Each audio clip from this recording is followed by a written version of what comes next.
A entrada foi muito rápida, entraram justamente por Gibraltar, conseguiram cruzar ali do Marrocos, chegaram até a Espanha, e pouco a pouco foram tomando as vilas, foram tomando as cidades. Aos poucos a península foi sendo conquistada, se expandiu até a Lusitânia, se expandiu até onde hoje é Portugal. As teorias que os historiadores levantam quanto à facilidade da invasão foi porque, em primeiro lugar, o reino visigótico não deixava que as populações de origem romana tivessem acesso a armas ou ao exército. Então nós já vemos aí um processo de desarmamento que facilitou, inclusive, a queda do seu próprio Estado. Os cristãos que escaparam fugiram para o alto das grandes montanhas no norte da Península Ibérica. Lá estabeleceram o chamado Reino das Astúrias e aclamaram Dom Pelágio como seu novo rei.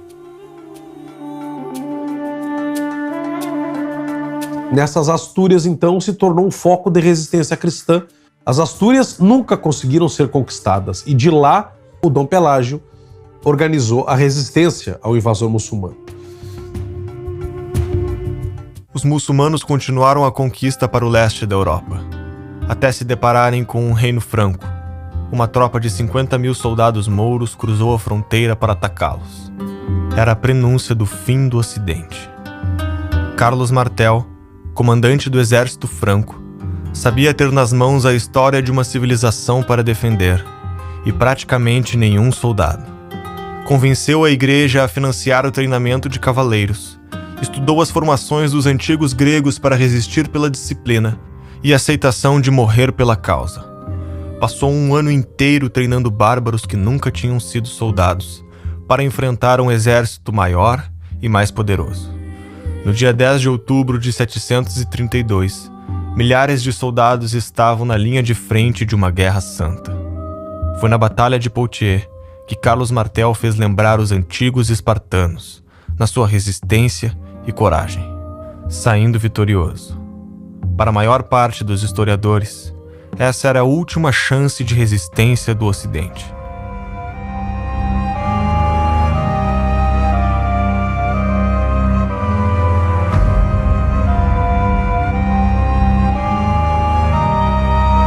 A vitória significava um suspiro de esperança para os inimigos do Islã. Com isso, as Astúrias começaram o processo de reconquista do território dominado pelos muçulmanos. Até que houve uma grande batalha em 722, a Batalha de Covadonga. Foi considerada essa Batalha de Covadonga o início da reconquista cristã, porque eles não estavam mais se defendendo ou fazendo pequenas guerrilhas, mas se defrontaram diretamente com o inimigo num processo de expansão do Reino das Astúrias. Os mouros tinham conquistado a Espanha e agora era hora de reconquistar a Espanha. Era hora de reconquistar o território perdido. E Covadonga é um evento importantíssimo para a cultura católica espanhola. Dom Pelágio é considerado justamente um grande herói, não só porque ele resistiu e se organizou nas Astúrias, mas porque foi um herói vencedor em Covadonga. Várias batalhas, várias guerrilhas que foram sendo travadas foram vencidas pelos asturianos, pelo moral que eles ganharam na vitória em Covadonga. Quando você observa uma sociedade islâmica, você tem tudo diferente. Tudo diferente. Todos os valores são diferentes desse daí. E Portugal passou por um tempo por domínio islâmico, tá? E aí você percebe que alguns valores islâmicos a gente pegou não só na linguagem, a gente tem alface, algumas palavras com algodão é alcudum, palavras que vêm do árabe, mas a gente tem também alguns valores. Por exemplo, quando a gente tem organização militar. A organização militar, como eu disse, cristã, ela era mais de um cavaleiro querendo se tornar digno, querendo se destacar, se autossacrificar por uma causa maior no campo de batalha. Enquanto que os islâmicos tinham uma visão mais coletivista, mais organizada. E aí o Portugal e a Espanha aprendem, eles mantêm o heroísmo cristão e aprendem as técnicas islâmicas. Porque primeiro eles apanharam, O Islã, se você observar o mapa, eles pegam a Península Ibérica quase toda, fica um pequeno pedaço de resistência e depois eles vão reconquistando.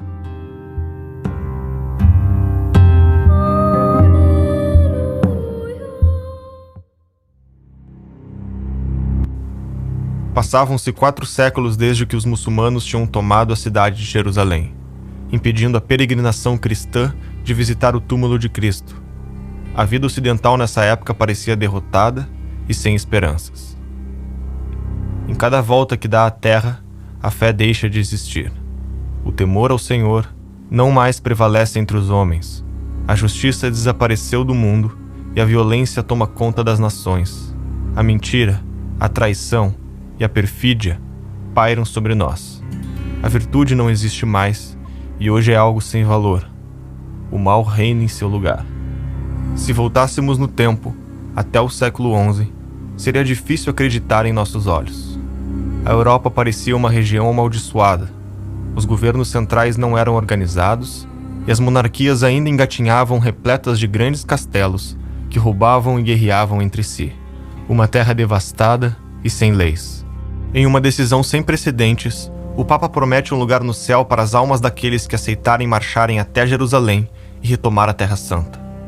Para o Papa, era a oportunidade perfeita de unificar os cristãos ocidentais e orientais e colocar a Igreja novamente no centro do cenário político mundial.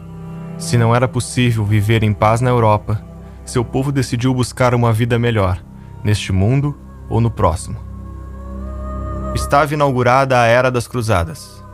Agora milhares de cristãos vindos de toda parte da Europa marchavam para retomar Jerusalém das mãos dos seguidores de Maomé.